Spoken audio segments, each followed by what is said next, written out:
Good morning, team, and welcome to the Standard Podcast, where we raise the bar, rebuild the culture, and call out the lies or misconceptions that nobody else will. This isn't motivation. This is a movement. I'm Thomas Rowe with my co-host, Aaron Sarles, and today we're sitting down with Glynn. He's the founder and CEO of Pliable Marketing, a marketing, public relations, and broadcasting company and NIL agency based in Augusta, Maine. Greg is a name, image, and likeness expert who specializes in athlete branding, including NIL opportunities for high school, college, and professional athletes. He's also an author, professor, and professional broadcaster with more than 20 years of experience in the sports industry. What makes Greg unique is his comprehensive approach to athlete branding. He's a registered sports agent in several states.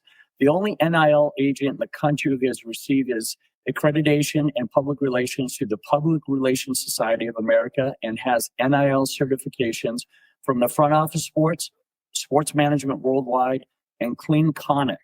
Greg represents more than 35 high school, college, and professional athletes across a wide range of sports. He's the creator of Pliable 10-Step Athlete Branding Playbook, author of Magic Cleats, the first ever children's book based on NIL, and the host of award-winning Athlete Brand Advisor podcast. As a graduate of Quinnipiac University's broadcast journalism program and former voice of the Portland Pirates, Greg brings a unique combination of media expertise, marketing acumen, and genuine passion for helping athletes build their brands and character with purpose. We're diving into the truth behind what it really takes to build identity, discipline, and legacy in sports and in life. Let's get into it. Greg, thanks so much for joining us. We're super excited to have you here today. Oh, thank you very much, Thomas. I'm excited to be joined by you and Aaron today. I know we're going to be able to bring the energy and also the education to a lot of people. No question. So let's get into it. You're the founder and CEO of Pliable Marketing, NIL expert, and athlete branding specialist who represents 35 plus athletes across multiple sports. What does raising the standard mean to you in the NIL and athlete branding world? Yeah, raising the standard to me, it really means more education for NIL opportunities, because a lot of athletes right now are hearing about NIL. They're thinking that, oh, it's only for football, it's only for basketball, it's not for me. And what they don't realize is that NIL is an incredible opportunity to build your own personal brand. Right. And as part of that, that's the way that athletes can, as I always say, get ahead of your competition in life. And NIL has now presented a huge opportunity, which people haven't, as I said, been educated enough. That's not necessarily the fault of the NCAA, the NAIA, or their schools. And part of that is because this is still so new. There were a lot of messy rules when this whole thing got rolled out, so it wasn't cut and dry. And as a result, we're kind of playing a little bit of catch up here to be able to educate and empower a lot more athletes. There's over 500,000 college athletes in this country. You can imagine how many of them are not necessarily thinking they can do this. And Right. the truth is they can. That's at 500,000. That is remarkable. I have so many questions, and we'll get to them. But what do you think is the biggest lie that the NIL industry or the culture sold athletes and families about name, image, and likeness opportunities and building authentic athletic brands?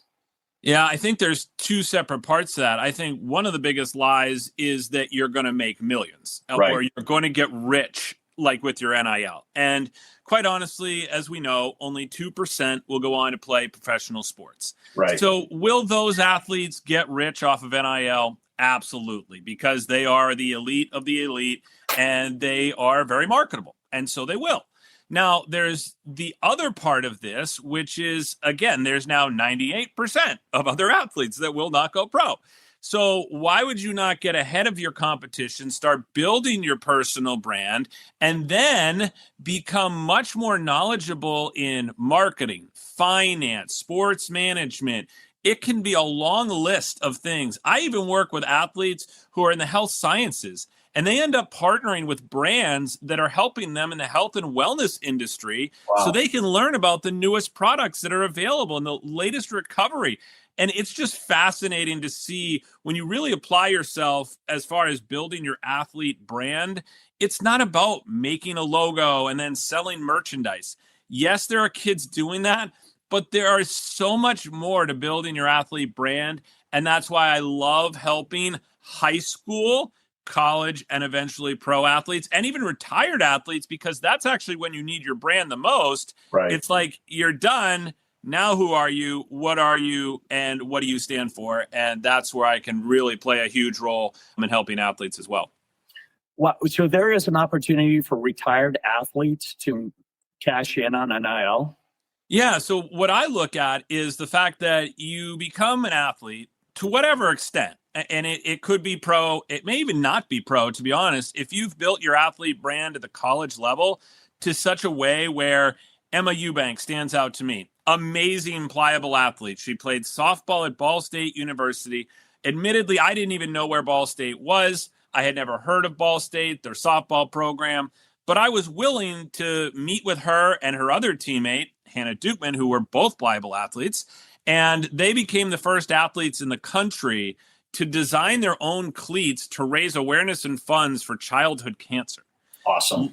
Long story short, they go on, they do amazing things. I help them design the cleats. We get them auctioned off. They raise over $4,500 for cancer research. They walk in the National Childhood Cancer Awareness Walk. They get introduced to the leadership at St. Jude. And Emma Eubank goes on to right now be studying at Vanderbilt University, one of the top institutions in the country, to get her PhD in cancer research. That is athlete branding. And I can't think of a better story to tell than that one, because that is also, as you mentioned, the Magic Cleats. That is why that book was written, is to inspire the next generation of children to learn about NIL and how you can give back. Absolutely remarkable. And so you have over 20 years in the sports industry, including being the voice of the Portland Pirates. And you're the only NIL agent with public relations accreditation. How does your broadcasting and media background shape your approach to helping athletes build their brands? So I think that content is king. If you really think about it, how far we've come, right, Thomas, from, taking a few pictures and, hey, your yearbook was cool, right? To all of a sudden, if you don't have a TikTok or an Instagram account, like, you're struggling. Like, that's just abnormal at this point. So, like, the idea is that you want to make sure you're building a brand, and as content goes, as does your brand. So having that experience in multimedia, video production, podcasting, right? Like, I can help an athlete in any way they need to produce the content that they want to be able to make themselves marketable. So in many cases, I'm going and I'm traveling with an athlete to produce a video, or if they need an Instagram reel for one of their NIL partnerships, right? I can go do that, because a lot of times these athletes are so busy and they may not be media production majors. Right. So if you're not, you're going to need to work on your lighting. You're going to need to work on your scripting. When I give kids a teleprompter, they think that's the greatest thing in the world. They're like, you mean I don't have to memorize this? I'm like, no. Oh, that's amazing. I mean, you think about it, like how far technology has come. And now I think right around the corner, you're going to have these apps where you could just, AI apps where you just drop in your footage and it'll just kind of put together a reel or a story for you. I mean, it's coming. It's coming. And I warn athletes a little bit about AI, because that's one of the things I think can actually disrupt the NIL industry quite a bit. Sure. Because here's why. You've got athletes out there right now that think they can make a contract using AI. So that's a big problem. Right. You've also got the fact that there are copyright images, there's copyright, infringement that's out there. Athletes don't know those rules. So you've got to be careful about what you're pulling, what audio, what video, what graphics, right? Like, all these things. Kids can't be using their logos in most cases of their schools. So there's a lot of rules with NIL. And that's not to say it's not, hard to follow them, but you've got to know the rules, and AI doesn't know the rules of NIL right now. And you really need to make sure that you're working with, in my mind, a registered NIL marketing agent who can help you with all those things, because the last thing you want to do is put your eligibility, your scholarship, your playing time at risk by making a mistake with something that was supposed to be intended to be a career building opportunity, Right. and ends up actually coming back to haunt you. Yeah, no question. I mean, we've Aaron and I have had cases where we've had some of our clients put out their own content and used, a song from AC/DC, and then social media just shuts it down.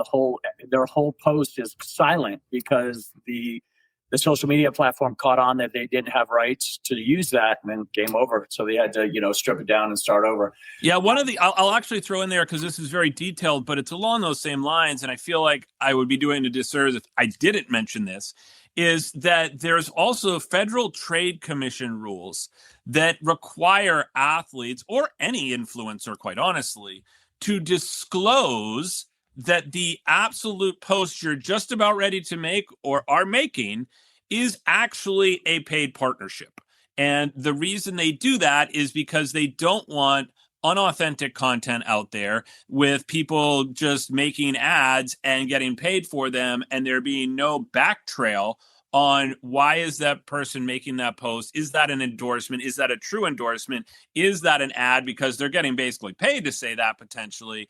So a lot of athletes don't know that you have to put either hashtag ad at the front of your post. It can't be buried in the hashtags. And if you don't do that, it must be indicated in the upper left-hand corner, or wherever else they're going to move it, depending on whatever platform we're on here, that indicates a paid partnership. Fair enough. Got to know the rules, team. Got to know the rules. On that one, we're going to turn it over to Aaron for segment 2, which is identity and legacy. Aaron, take it away. Awesome, Greg. Thank you so much. I actually just learned something new. I actually did not know the hashtag ad. So that's incredible information, and just, I think, lends credibility to why athletes need to work with individuals that are knowledgeable in the space. And so I get to dive in a little bit more about who you are. So beyond all the accolades Thomas shared with our audience, who is Greg Glynn? Yeah, Greg Glynn is passionate from day one about whatever I do. I'm 110%, and that can be a good thing. It could be a bad thing. I'm sure athletes will relate, but the idea is that I'm passionate about whatever I do, which is why when NIL came out, I really wanted to start my own NIL agency, because as a former athlete, having a back injury, knowing that this can end at any moment, I realized I had an opportunity to help, a lot more athletes, share my story. And I'm not only proud to, own Pliable, I also, of course, launched Pliable U, which is an educational platform, because as I mentioned earlier, athletes aren't getting enough education. So I'm an educator at heart. And then I'm also a girl dad. Quite honestly, that's one of the reasons why I built Pliable the way that I did, is because I've seen the inequality in women's sports, and it drives me crazy. Aaron, I grew up as an only child male athlete. So I did not see the inequality when I was at a very young age. Now, I did notice it a little bit in high school. I dated, athletes, and I would see it, and nobody was coming to the games. I was like, why is no one here? Like, this is kind of weird. And so then I started to notice it, but then I really noticed it when I started working with athletes. And Kaylin Bork was the first athlete I represented. And at her hockey game, they actually were wearing the wrong jerseys. They didn't even have the right name of their team on the jerseys. I've coached my daughter in softball. The equipment we're using is 5 years old. I was surprised we weren't using wooden bats. I mean, it was just really bad. So the idea was I started Pliable to really help increase the popularity of women's sports.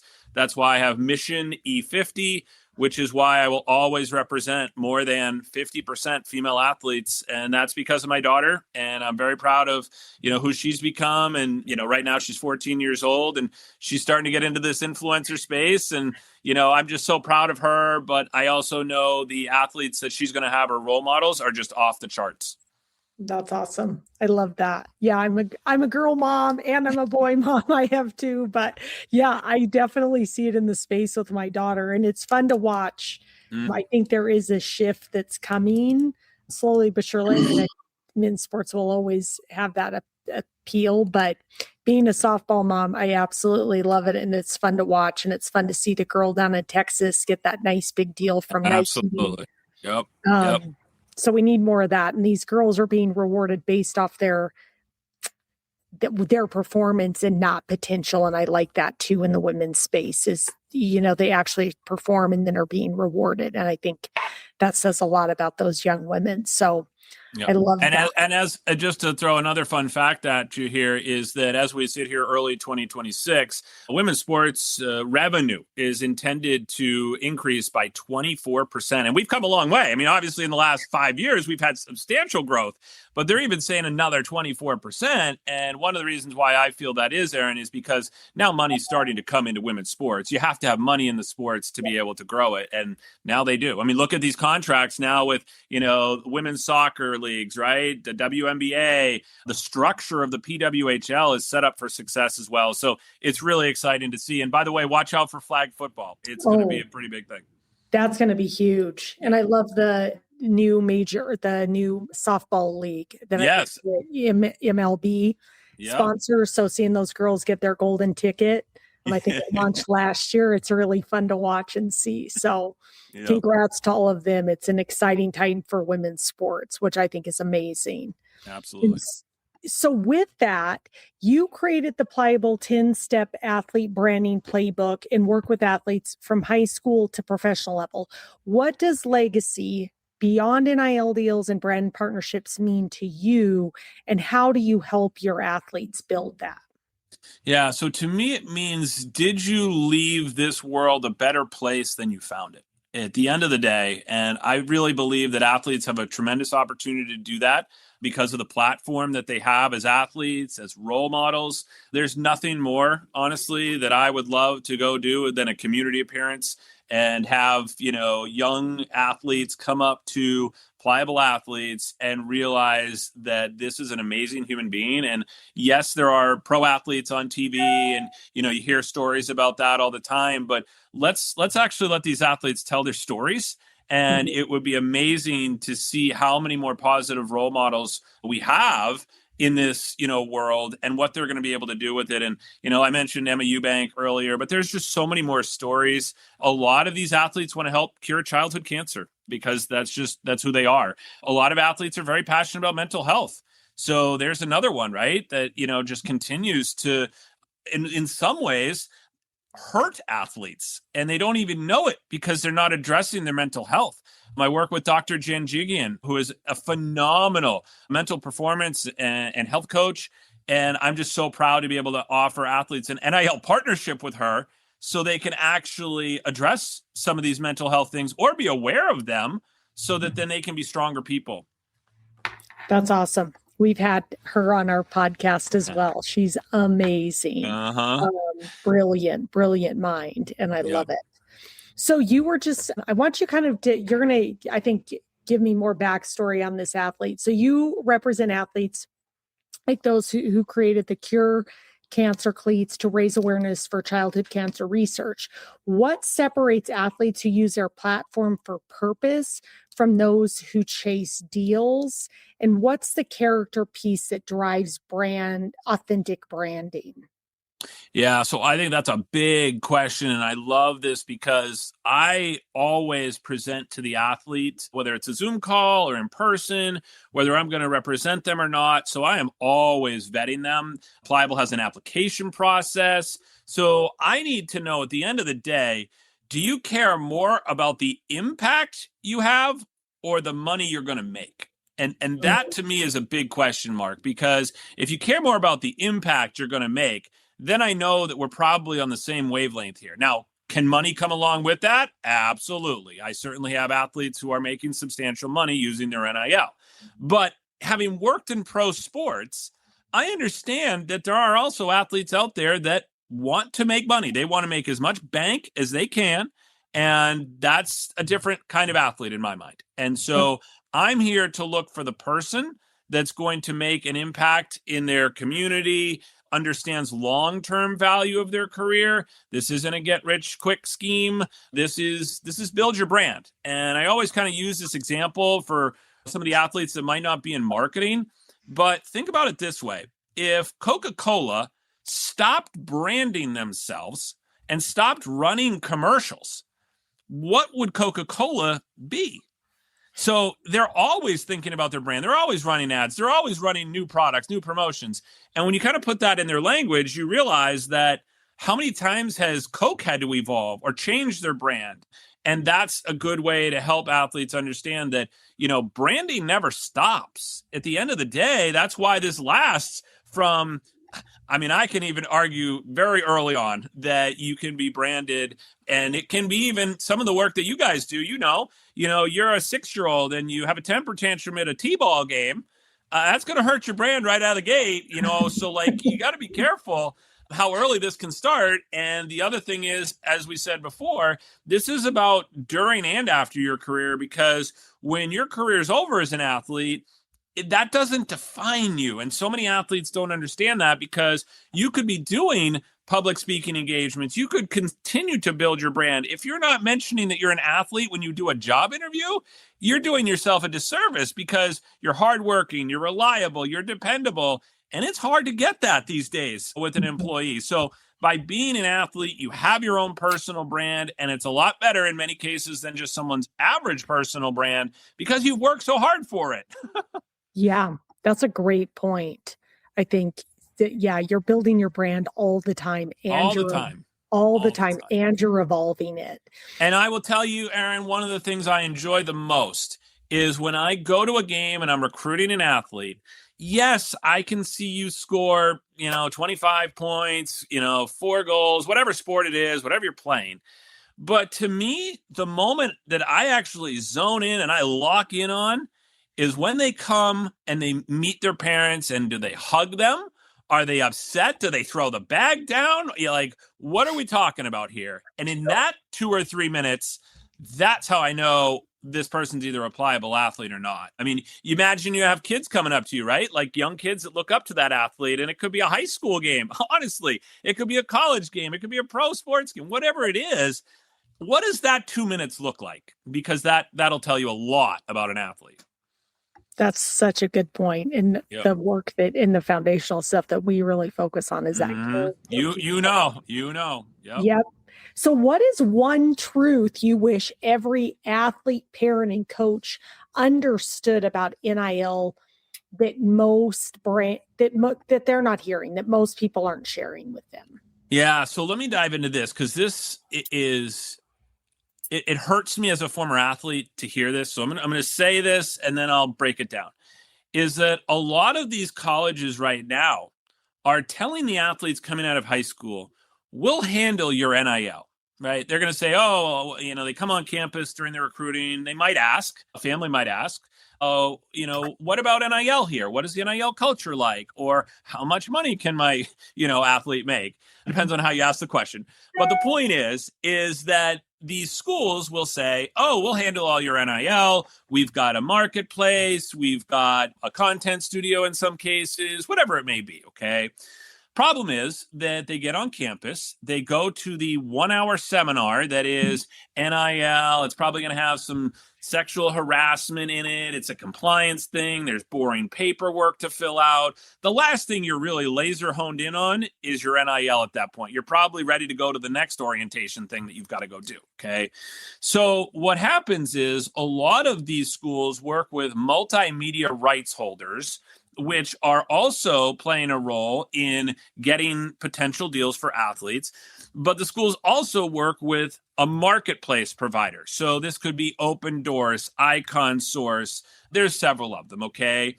But they've partnered with those marketplaces. So the unfortunate thing for athletes is if they go to that seminar or they're told your school or we are going to handle your NIL, they really just mean you're going to get signed up on a marketplace. Now, the thing with the marketplace is that there's about 8 to 10 good ones out there. But do you think that school is going to tell you about the 9 to 8 other ones that are out there? No, because they work with one provider. They want you to sign up on that platform and they want you to go get deals on that platform. So one of the things that's important is having an independent NIL marketing agent who's going to blow your world. I do it all the time when I meet with kids and they're like, how does this NIL stuff work? And I show them all the places they could be getting deals. And they're like, I had no idea. And I'm like, that's because you're in this one track mind because you've only been told these things by your school. You're not listening to independent people who could actually help you a lot, and you'd be getting a lot more opportunities, not to mention, I know you, and I'm going to help you build your personal brand. The schools don't have enough resources to build your personal brand. I just did an appearance the other day that was set up by Pliable that totally could have been set up by the school, but they just don't have time for it. It was a community appearance at a local soccer facility, and it was amazing. But I used my knowledge, my experience to go help these two athletes create an amazing experience. That's the personal level of service you need from an NIL marketing agent that you're just simply not going to get at your school. Sure. No, you hit the nail on the head for sure. Yep. I think that's and nobody's actually shared that. So I think that's super valuable. So with that, I'm going to kick it back over to Thomas. Awesome. Greg, we're going to get into segment 3, which is advice across all stages. And you've touched on this throughout the interview, but if you could sit down with a high school athlete just starting to think about their brand and NIL opportunities, what do they need to understand about building an authentic athlete brand from the beginning? Yeah, I think, and I do this all the time, by the way, I love visiting. That's the other thing I do is I'll visit a high school athlete in their home most of the time. Like I will have a relationship and they'll say, yeah, because of their schedule, like, yeah, come on over, and I'll put my presentation on their screen. And then they sit there, they start to learn. And it's amazing to see the parents also starting to learn about NIL and, where their head is at or what their motivation might be, right? And I'm also observing that because if the parents are like, okay, so where's the money part? Right. That's not attractive to me versus, oh, okay, I see now. This is more than just about money. This is about building your brand. And this is about, growing your followers on Instagram and building authentic content and building content that's actually focused on the future of your career, which is extremely important.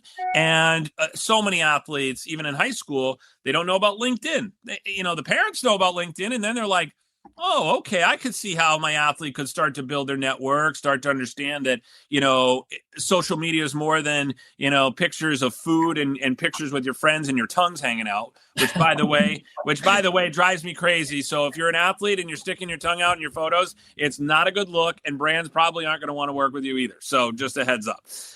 So the idea is that it's really important to understand the content you're creating is going to set you up for success. So again, another piece of advice, because I know this is the segment, Thomas, right, is as much as those tongues are hanging out, put them back in. And then also do not swear. Do not put swears in your lyrics, because what's going to end up happening on those videos, a brand is going to see it. A brand is going to maybe be looking at you when you get to college. They're going to go in there. They're going to scroll right through all your content. It's going to take one piece of content for them to say, nope, not touching this. And all of a sudden, you as the athlete had no idea that a Fortune 500 company was looking at your profile, and you just missed out on an entire opportunity because of the content you created. No doubt. That's, that's one of the things that Aaron and I stress with our athletes and as well as the families is, we tell the story that, it's like your LinkedIn says focus and driven, but your Facebook and Instagram says Jack Daniels and bikinis. So you want to be consistent across all platforms that, and I always tell the 2 Ps, right? Politics and porn, stay away from it. Just okay. Yeah, I got the 2 Ps. We got the same thing. I got politics and parties. There you go. Let's add a third: politics, porn, and parties, right? Yeah. So, good God. What about college athletes who are navigating NIL deals right now? What should they know about the 10-step athlete branding playbook and building something that lasts beyond their playing career? Yeah, absolutely. So one of my favorite things to do is say to the athlete, how marketable do you think that college bio makes you right now? It's laughable. It's laughable what those things are. It's a headshot. It's your, height, your weight, where you're from, and then maybe, stats. And then if you're lucky, it's some of your hobbies, your interests, and it's like ... It's like not even a paragraph. And maybe it's like a quick 5 things to know about this athlete. Okay. That is not your athlete story. So you really need to be better about telling your athlete story, advocating for yourself in the last month, I've advocated for athletes to have their social media handles added to their college athlete bio, because guess what? That makes them a whole heck of a lot more marketable. If a brand is looking at that roster and then there's a social media icon for Instagram or TikTok, and if those other athletes don't have them on the roster, but because I'm the independent marketing agent, I said to the sports information director, can you please add the Instagram and the TikToks for the athlete that I work with? Now I've just made that athlete a whole heck of a lot marketable. And that was just one email. Sure. So those are the types of things that if you're not telling your athlete story through your content, what Pliable does is I create your athlete story on a profile page as part of this athlete branding playbook, because if we're not telling your story, then nobody is going to latch on to your story. Sure. And so that's part of the branding process. Then we're going to get into things like audio and video. What are we creating for content, right? Are we creating content shoots? Do you want me to come film some stuff of you? Are we showing day in the life of? Are we showing things that people are going to resonate with so that you then become not only more marketable, but you actually become more approachable? Because a lot of people put athletes on a pedestal. Right. And if we can make them more relatable, that's going to be a huge benefit. But the branding playbook goes through media training. It goes through message mapping. These are very valuable things as athletes get recruited, to be able to tell a coach when they say, well, tell us about your greatest weakness. And the athlete gets blown away because they weren't expecting that question. And all of a sudden, now they're stumbling. Now that interview doesn't go well. The official visit is a little, wavering now at this point. So it's important to really make sure that the athletes understand who they are. And that process really identifies that. And it's built for professional athletes. It's built to build your own website and create a game plan, essentially, for what your future is going to look like after sports, because that's why we're building the playbook, is what can you then go and rely on to be successful after your career, because you've built this personal brand. Awesome. And this is one that I find is really intriguing. What about the professional or retired athletes? Mm-hmm. What opportunities do they have in the NIL space and athlete branding, and what they might not realize? Yeah. So I think that one of the things that a lot of athletes don't realize is that when their career is over, they are still marketable. Now, what happens in that 1 to 2 years after you're done, that is a pivotal moment, because you have to stay relevant. If you start to disappear, you start to kind of lose your identity, you lose your brand, that's when you're going to start to lose opportunities. Because in those 1 to 2 years, if you do some speaking engagements and you can actually create opportunities for yourself and motivate people, or even if you do a few commercials and have fun with it, right? Like go do a commercial for AARP. You just retired as an athlete, right? Well, go do something that resonates with retirement, or, it can be even creams and, all kinds of things that, you need because you're older. Your body's not the same, right? I don't wake up and I don't feel the same. So I take this pill, or I do this vitamin, or whatever it may be, collagen. There's so many things you could do for products that may, just look at Shaquille O'Neal. And he's been done a long time and he's still super relevant. No question.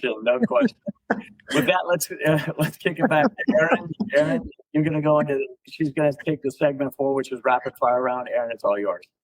Awesome. I love it. Yeah, Shaquille O'Neal still relevant. He never leaves. I still feel like he's playing. He doesn't even play, but I feel like he's relevant enough. I know. It's crazy. It's wild.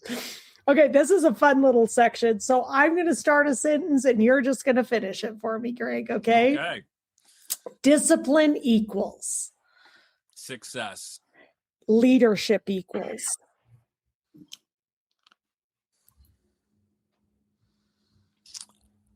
that's a good one. So leadership equals respect.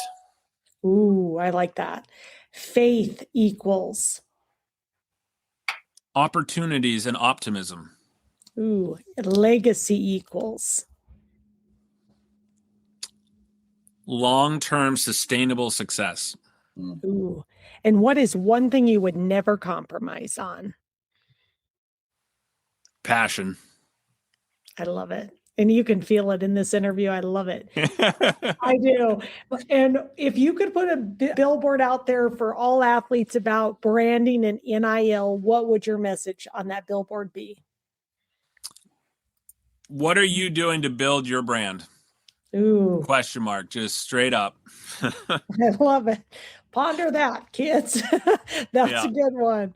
Okay, I'm going to toss it back over to Thomas. Cool. Awesome. Thanks, Aaron. Greg, we're going to get into our closing round here, but it's something that, my dad shared with me long before social media. And he's like, when you think about yourself and what you're trying to produce and accomplish, think about Thomas Inc., right? You are your own company. And now with social media, you're your own brand. That's what it really comes down to. So before we wrap up, Greg, is there something we didn't touch on today that you feel athletes, families, or coaches need to hear about NIL, athlete branding, and building authentic platforms? This is kind of just an open floor for you to just share whatever's on your mind. Yeah, I actually like the segue you just provided, because a lot of athletes don't realize that they are their own personal brand, their own business, and they actually, in many cases, should be setting up an LLC. Because if you set up an LLC, now all of a sudden there are severe benefits to doing that. Not to mention, if you're going to host a camp or a clinic, for those of you who obviously know about LLCs, this is going to protect your own personal liability. So if some kid rolls an ankle, they can't come after you personally. But also there's many, again, tax benefits to it. There's also professional benefits to it. So, I work with several athletes who have created LLCs, and Cash McClure comes to mind. He knows exactly what he wants to do in his career. He's a finance major at Bentley University. He's going to have his own basketball training business. He already started creating camps through Pliable Camps. I helped him get that up and running because he was a little timid. He didn't think he might be able to do it. He didn't know that he should be starting an LLC and starting his own business, even while in college. And I think that that's a misconception. Sure. I think that people look at that and they say, oh, that's just for businesses. And that's not, something we need to do. Well, it is something you need to do, because it's something you need to start thinking about. Because I guarantee you that in every hometown where we're talking about college athletes, if you went back to your hometown and hosted a camp or a day clinic or an hour clinic, you would have people signing up. And if you have an LLC, and you imagine if you did that, Thomas, over 4 years, or what now, by the way, now could be 5 years. So that's another extra year that you're going to get to be able to benefit from your NIL, okay, as a college athlete. And you go back and do that every summer, or even the summer, even after your senior year, where you're probably most marketable. If you've won, Miss Basketball, Miss Hockey, Mr. Basketball, Mr. Football, whatever it is in your state, you're extremely marketable at that moment. And if you haven't thought about creating an LLC or doing NIL, you're already behind. Yeah. So it's really important to get the knowledge and the education and the skills and the tools to make you be successful. And that's why I started Pliable. That's why I started Pliable U. And I want to help as many athletes and families as possible. That's awesome. That's awesome. You went from the rapid fire. Now you're going to go to the hot seat. This is my favorite segment. Not to say that what you haven't shared is awesome, but I always like to ask this question of all of our guests. It's kind of art imitating life. According to Greg's world, what are the top 3 sports movies of all time? Oh, good one. Okay, so I'm going to go first with Mighty Ducks. I'm a hockey guy. Like, that movie to me still resonates with me today. So I think there's a lot of good life lessons in that movie as well. And then I also would go with Tin Cup. So Tin Cup, great golf movie. Awesome. Really love that. I work with a lot of golfers. And I'm still working on my golf career, but I love that movie for everything it brings to the table. And then I got to go with probably more on the humorous side. I'd probably go down the road of Happy Gilmore, just because I think it really, it showed people that you can have fun in sports, and Adam Sandler and what he's done. And, he's a big sports guy, know, and I just think a lot of kids growing up in my generation, when you have your own swing named after a movie, as far as branding goes, it doesn't get much better than that. You know what I mean? Right. That's awesome. I'm not a hockey guy, never played hockey, but my number one movie is Miracle. It's funny that you said Mighty Ducks. And then, you touched on 2 golf movies. Tin Cup's amazing, but Caddyshack, the original, right? I mean, that's the first golf movie. My second is Rocky. My third is Hoosiers. And then everything after that is an honorable mention. But I love to ask this question because you know what's amazing, Greg, is we'll get Super Bowl champions on and they're like, all they talk about is baseball. I'm like, why didn't you play baseball? It's just like, as an outside linebacker at 6'4", 260, there's not too many outfielders. I was like, okay, good point. So Yep. Awesome. Greg, where can people connect with you and learn more about Pliable marketing, whether that's a website, your social media, LinkedIn, email? Share the information for our audience. Yeah, absolutely happy to help. So I'd start with the website, pliablemarketing.com. There's a ton on there. There's an athletes tab. Drop that thing down. I keep growing that. There's just so much more and more I keep doing.